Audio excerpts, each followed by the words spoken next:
வணக்கம். சென்னை ஃப்ளேவர்ல மசாலா பொடி எப்படி பண்ணுறதுன்னு பார்க்கலாம்.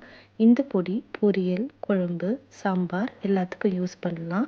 தேங்காய் போட்டு அரைக்கிறதுனால 1 வாரம் ஃப்ரிட்ஜில் வச்சு யூஸ் பண்ணலாம்.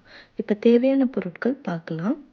1 டேபிள் ஸ்பூன் தனியா, 1 டீஸ்பூன் மிளகு, 1 டீஸ்பூன் ஜீரகம், 1 டீஸ்பூன் வெந்தயம், 1 டேபிள் ஸ்பூன் கடலைப்பருப்பு, 1 டேபிள் ஸ்பூன் தேங்காய், 3 காஞ்ச மிளகாய்.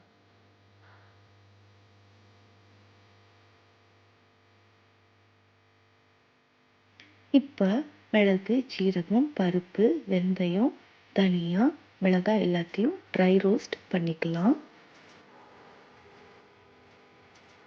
கூடவே இந்த தேங்காயும் சேர்த்து கொஞ்சம் ட்ரை ரோஸ்ட் பண்ணிவிட்டு ஒரு மிக்ஸி ஜாரில் பொடி பண்ணி எடுத்து வச்சுக்கலாம். இந்த வீடியோ பிடிச்சிருந்தா லைக் பண்ணுங்கள், ஷேர் பண்ணுங்கள், சப்ஸ்கிரைப் பண்ணுங்கள். நன்றி, வணக்கம்.